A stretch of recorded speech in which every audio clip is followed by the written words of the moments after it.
Hello and welcome to VeloSews Studio. My name's Maria. I'm known as VeloSews on social media and this is my sewing studio. Hello to everyone who's been following me and all the new people who have popped in and had a look at my YouTube account. What I tend to go through on a Friday for FridaySews is my sewing, what's happening on Organised Style podcast, on Sober 50 and sometimes even on everything frocktails. So thank you for joining me. For the sewing update, today I'm wearing my Chanel No. 5 jacket. I bought this fabric from Linton Tweeds at the shop in Carlisle in the UK in 2022 and I sewed this in 2023. So to sew a Chanel jacket from start to finish, from cutting out through to doing the body of the jacket, doing the lining, adding all the trims, it took me about 18 days of sewing. It was done over a period of about a month. So half of the month was taken up by sewing this Chanel jacket. And I think that was rushing it as well. Now, the reason I'm wearing it is because Me Made May for Me this month is all about renovations. And I've renovated this Chanel jacket. So initially I was thinking, all right, I'm going to have to unpick all the seams, take the chain off on the inside, take the trim off, because I needed to downsize it at the back. But what I did was, I've got a birder jacket, and at the back of the birder jacket has got a back waist belt. So I'll show you the pattern that I put together to come up with this reno. You can see what the end result of the renovation was. So it gives you a better idea as to what this pattern was all about, what this renovation of this Chanel No. 5 jacket was. So the buckle is a buckle that I've had in my stash for many, many years. And I felt that the colour and the texture of the buckle matched the sort of texture of the front buttons. So I thought, okay, I'm just going to try this and see how it goes. And I think I've got a much more workable version of this jacket. So here's the pattern that I've developed. And initially the pattern was just going to be each side, so the front, which is the Linton fabric, and the lining is the back of the fabric. I thought that, okay, just do two pieces of the same thing. But then people will see, this was my thinking, I developed the pattern, then I went to the gym and I ran, etc.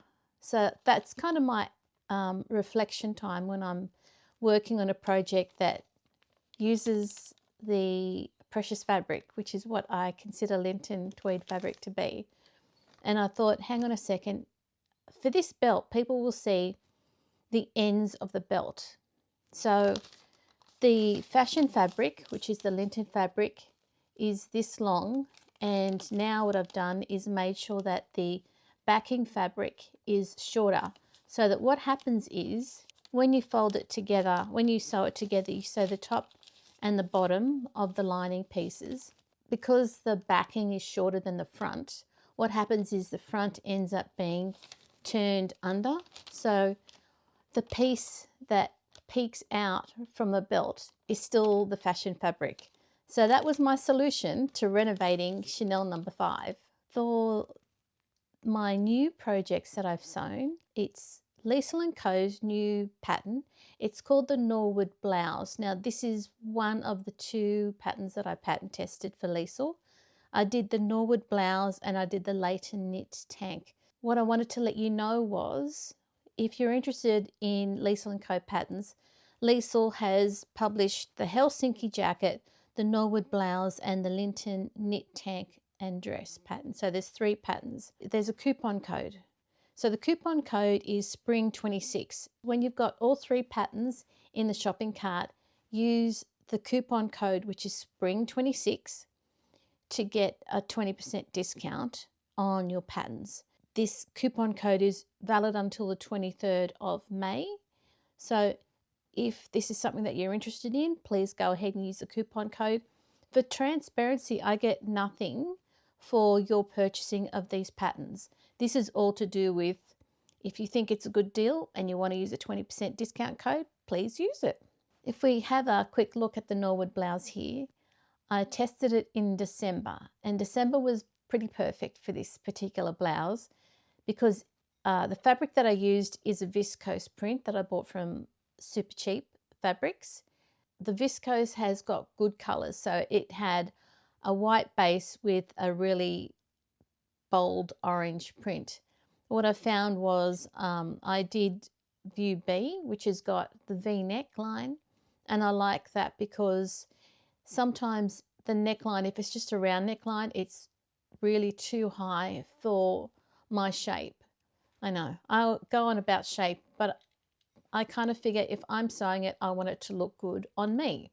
So I got a lot of good wear out of it. It's now turned cold here, so all of my summer gear is now packed away. I found the Norwood blouse was easy to adjust for my shape. The instructions that Liesl does on all of her patterns are fabulous, so I can't fault them. A lot of us do the work in making sure that the instructions work, and we'll always pick out spelling errors, if it doesn't make sense, and we'll ask particular questions, and she's really responsive. A quick Me Made May update. For me this month, as I said, is all about renovations or renos. So I'll just show you a couple of pieces that I'm renovating at the moment.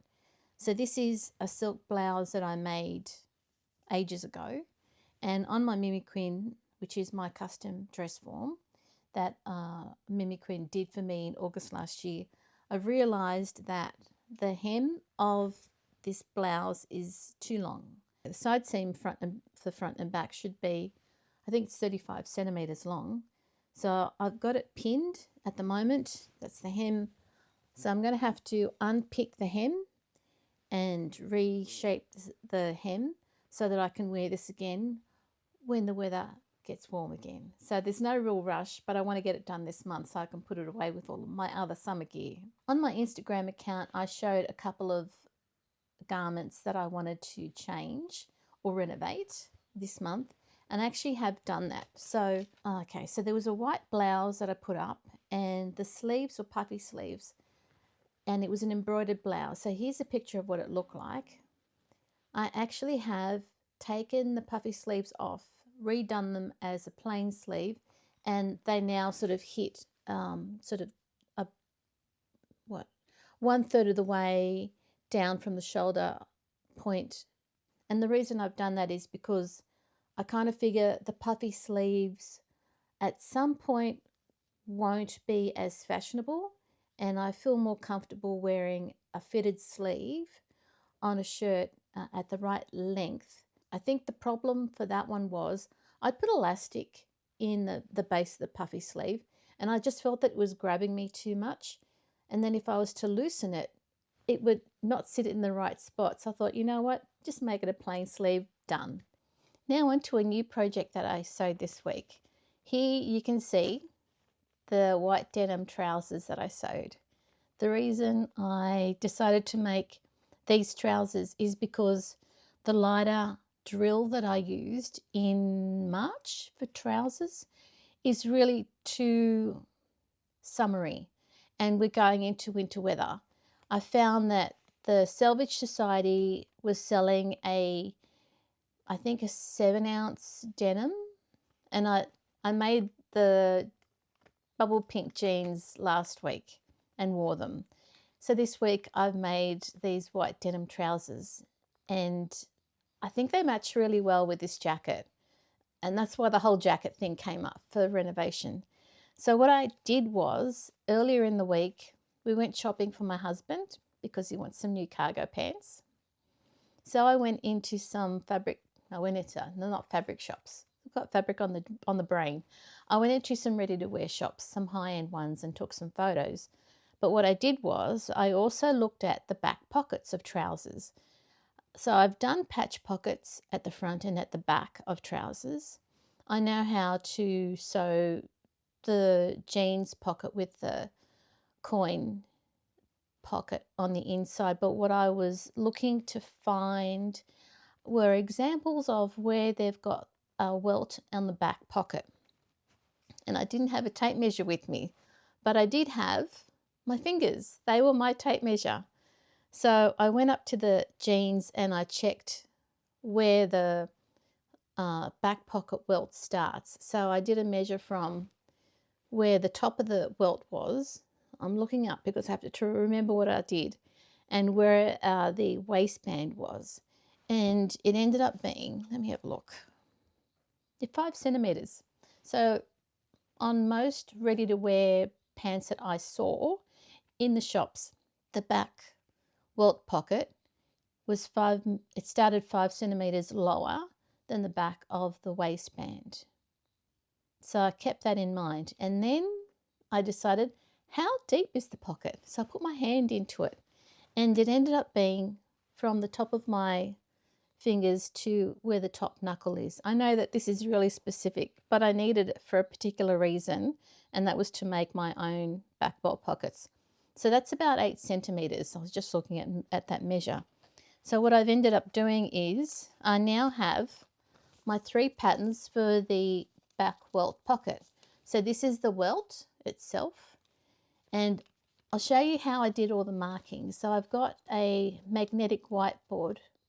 Now, if I've got dry erasable markers, I can do a lot of working out. I don't have to remember it in my head.